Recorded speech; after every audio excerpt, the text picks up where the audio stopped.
시간은 얼마 남지 않았고 양팀이 동점으로 팽팽히 맞서는 상황. 마지막 한 골이 경기의 승자를 판가름하게 됩니다. 경기장의 긴장감이 느껴지는 가운데 그 누구도 상대 라이벌이 승리를 자축하는 것을 지켜보기 원하는 팬은 절대 없을 것입니다. 운동 경기에서와 마찬가지로 우리는 삶 속에서 자칫하면 부족주의로 빠져들 수가 있습니다. 나와 비슷한 사람들과는 가까이 지내고 나와 다른 사람들은 밀어내는 것입니다. 우리는 국적과 인종, 심지어 우리와 다른 신념을 가졌다는 이유로 사람들을 차별하는 경우가 있습니다.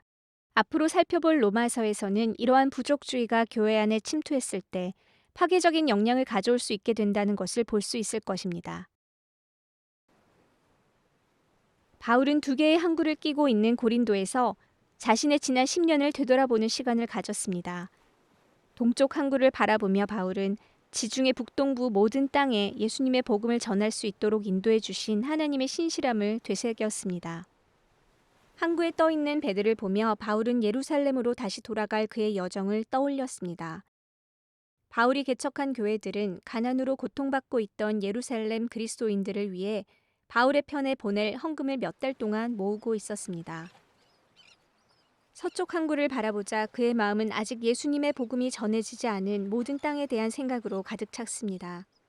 저 먼 스페인과 같은 곳에까지 예수님의 메시지를 전할 생각에 바울은 가슴이 벅차올랐습니다. 한편 그리스와 스페인 사이에는 이탈리아와 제국의 중심지인 로마가 자리 잡고 있었습니다. 만일 바울이 로마에 갈 수만 있다면 세계에서 가장 영향력 있는 교회로 성장할 수 있는 교회와 관계를 맺을 수 있게 되는 것입니다. 바울은 이 교회가 지중해 서부 지역에 예수님의 복음을 전하는 데 중요한 역할을 할 것이라고 예견했습니다. 로마에 있는 이 그리스도인 공동체의 시작은 바울의 선교 여행 이전 예수운동의 아주 초창기 시절까지 거슬러 올라갑니다. 기독교가 처음 로마에 들어왔을 때에는 주로 유대인 공동체 중심으로 퍼졌습니다. 하지만 예수님이 진정한 메시아인가 아닌가에 대한 의문들로 공동체는 나뉘게 되었습니다. 그들 내부의 불안은 점점 커져 서기 49년도에 이르러서 클라우디우스 황제는 그들이 폭동을 일으키고 있다고 믿었습니다.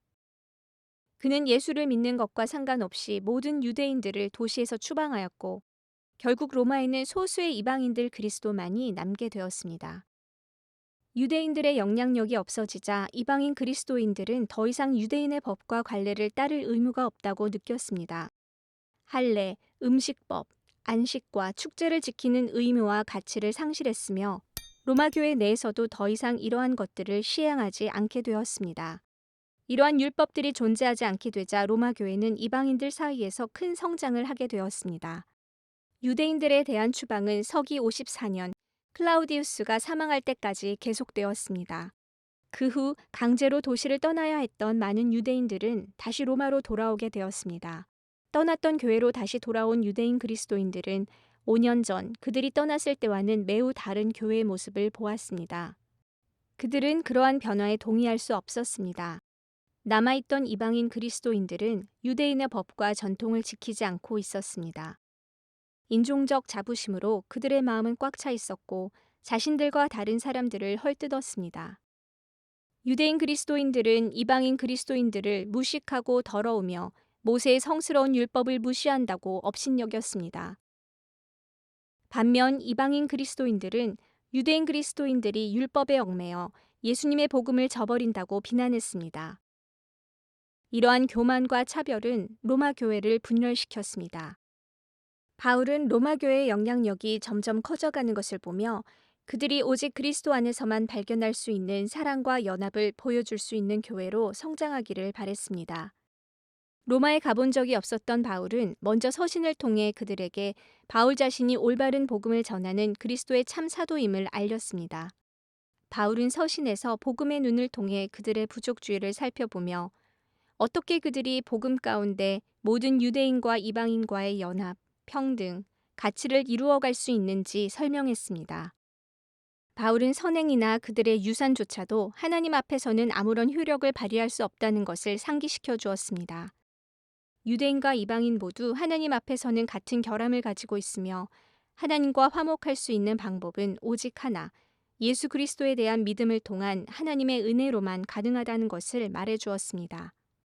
우리가 이러한 로마서의 효과를 삶에 적용할 때 적대감은 허물어지고 서로의 차이점이 포용되며 연합을 통해 그리스도의 은혜가 세상에 빛나게 될 것입니다.